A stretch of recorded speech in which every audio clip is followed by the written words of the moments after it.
সম্মানিত ভিউয়ার্স, আসসালামু আলাইকুম। আশা করি ভালো আছেন, আমিও ভালো আছি। ভিউয়ার্স, আপনারা অবশ্যই জানেন যে ছোট ব্যবসায় বেশি লাভ।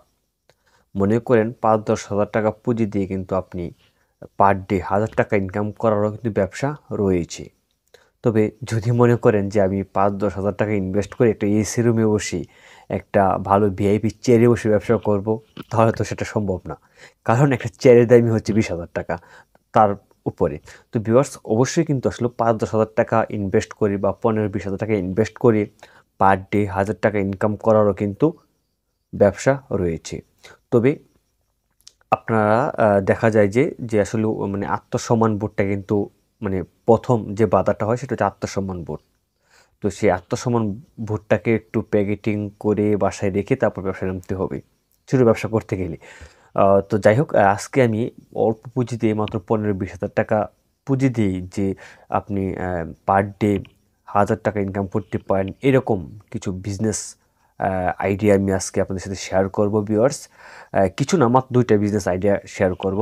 তো অবশ্যই ভিডিওটি কন্টিনিউ করতে থাকবেন, কোনো প্রকার স্কিপ করবেন না। কারণ যদি আপনি স্কিপ করেন তাহলে হয়তোবা কিছু ইম্পর্টেন্ট কথা থেকে আপনি বঞ্চিত হতে পারেন।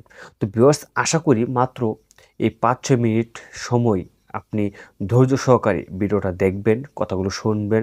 এই ৫-৬ মিনিট সময় আপনার বিফলে যাবে না, ইনশাল্লাহ। তো ভিউয়ার্স, একটা কথা বলবো, অবশ্যই ভিডিওতে লাইক দিবেন এবং পরিশেষে আপনার কমেন্টে আপনার মূল্যবান মন্তব্যটুকু জানাবেন, আমি অগ্রিম বলে নিচ্ছি। আর এখনও যারা চ্যানেলটি সাবস্ক্রাইব না করেছেন তারা অবশ্যই চ্যানেলটি সাবস্ক্রাইব করে বেল বাটনটি বাজিয়ে রাখবেন। তো ভিউয়ার্স, আপনি ফার্স্ট আমি যে ব্যবসার আইডিয়াটা বলবো, সেই ব্যবসাটা আসলেও কোনো বিশ্ববিদ্যালয় বা স্কুল কলেজ বা জনসংখ্যা যেখানে বেশি জনবহুল এলাকায় মোড়ে বা মানে এক কথায় বলতে গেলে যেখানে জনসংখ্যা বেশি, মানুষ সমাগম বেশি, স্কুল কলেজ ভার্সিটির সামনে, হাসপাতালের সামনে এই ব্যবসাটা ছোট্ট আকারে শুরু করতে পারেন। ভিউয়ার্স, সেটা হচ্ছে আপনার বিনোদনের খাবার আইটেম, যেমন সিঙ্গারা, পুরি, সমোচা, তারপর হচ্ছে মোগলাই, এইসব জাতীয়। হ্যাঁ, তো এই মাত্র ৫টা আইটেম, যেমন নিমকি, তারপর সিঙ্গারা, সমোচার, তারপর পেঁয়াজু, মোগলাই, এরকম ৪-৫টা আইটেম আপনারা রেসিপিটা তৈরি করতে পারেন। তো সেখানে আপনি দেখবেন, আপনি খেয়াল করে দেখবেন এই প্রোডাক্টগুলো বিক্রি করে আপনি শেষ করা যায় না, এরকম পরিস্থিতি। হ্যাঁ, বিক্রি অনর্গল বিক্রি হচ্ছে। তবে এগুলো কিন্তু আপনার পার্ট টাইম, ফুল টাইম সবভাবেই করতে পারবেন। আর এইগুলো ব্যবসা করতে গেলেও তেমন বিশাল পরিমাণে জায়গার প্রয়োজন হয় না। মাত্র ছোট আকারের জায়গা দিয়ে কিন্তু এইসব ব্যবসাগুলো স্টার্ট করা যায়। ভিউয়ার্স, আপনারা এই ব্যবসা করতে গেলে তেমন কোনো প্রয়োজন নেই, আ তেমন কিছুর প্রয়োজন নেই। তবে অবশ্যই কিন্তু ১৫-২০ হাজার টাকা পুঁজি দিয়ে কিন্তু ব্যবসা স্টার্ট করতে পারবেন। তবে এখানে বিষয় হচ্ছে, এগুলো তৈরি করার জন্য বা এগুলো মাল মানে বানানোর জন্য অবশ্যই একটা আপনার কারিগর প্রয়োজন হবে।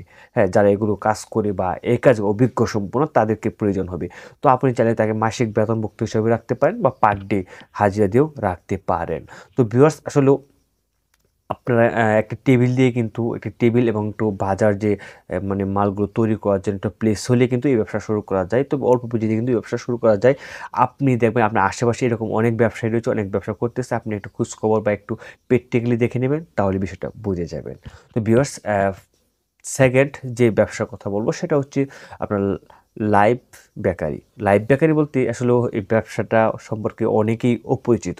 তো লাইভ বেকারি বিষয়টা হচ্ছে যে আপনি প্রোডাক্ট তৈরি করতেছেন, আপনার কাস্টমার তা দেখতেছে এবং কাস্টমারের সামনে আপনি প্রোডাক্ট তৈরি করে তাদেরকে আপনার প্রোভাইড করতেছেন। সেটা কিন্তু লাইভ বেকারি বলে। যেমন দেখবেন বিনোদনের বার্থডে কেক, হ্যাঁ, বিনোদনের মুরগি গ্রিল, তারপর বিনোদনের দেখবেন বিনোদনের মানে ফাস্ট ফুড যে খাবারগুলো রয়েছে সেগুলো আপনি কাস্টমারের সামনে তৈরি করবেন। কাস্টমারের সামনে তৈরি করে যখন কাস্টমার অর্ডার দিল তখন তাদের সামনে তৈরি করে আপনি তাদেরকে খাবারগুলো দিলেন। সেটা হচ্ছে লাইভ বেকারি। তো এই বেকারি বা এই লাইভ বেকারি বা লাইভ ফাস্ট ফুডের ব্যবসা করতে গেলে অবশ্যই একটু ইনভেস্টের প্রয়োজন। যেমন ২০, ৩০, ৪০ হাজার টাকার মতো ইনভেস্ট করলে কিন্তু এই ব্যবসা শুরু করা যায় প্রথম অবস্থায়। এই প্রোডাক্টগুলো তৈরি করার জন্য যে একটা মেশিনের প্রয়োজন হয়, সেই মেশিনটা একটু দামি হতে পারে। তো সেক্ষেত্রে এটাই কিন্তু ব্যয়বহুল একটা বিষয়। তাছাড়া বাকিগুলো ব্যয়বহুল নয়।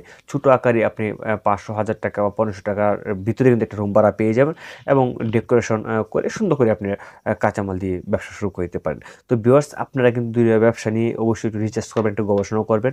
একটা হচ্ছে লাইভ বেকারি এবং একটা হচ্ছে আপনার সিঙ্গারা, পুরি, সমোচারের ব্যবসা। খুব অল্প পুঁজি দিয়ে শুরু করার জন্য একটি ভালো একটি জায়গা বা ভালো একটি ব্যবসা।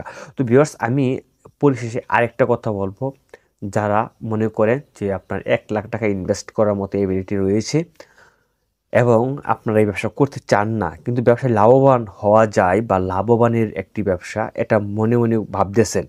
কিন্তু আপনি হয়তোবা চিন্তা করতেছেন আমার দ্বারা এই ব্যবসা করা সম্ভব না, কারণ আমার ইগোতে বাঁচবে। তারা ইচ্ছা করলে একটা জায়গা ভাড়া নিয়ে আপনি লোক দিয়ে ব্যবসা পরিচালিত করতে পারেন। আপনি আপনি না করেন, আপনার কাছের কেউ বা আপনার পরিচিত কেউ বা বেতনভুক্ত কাউকে রেখে কিন্তু এই ব্যবসাটা পরিচালনা করতে পারেন। অবশ্যই, অবশ্যই 100% গ্যারান্টি এই ব্যবসায় কখনো লস হবে না। ভিউয়ার্স, ভিডিওটি ভালো লাগলে একটি লাইক করবেন এবং কমেন্টে আপনার মূল্যবান মতামতটুকু জানিয়ে দেবেন। আজকের মতো এখানেই বিদায় নিচ্ছি। ভালো থাকবেন, সুস্থ থাকবেন। দেখা হবে অন্য কোনো ভিডিওতে, অন্য কোনো বিষয় নিয়ে, অন্য কোনো আলোচনায়। খোদা হাফেজ।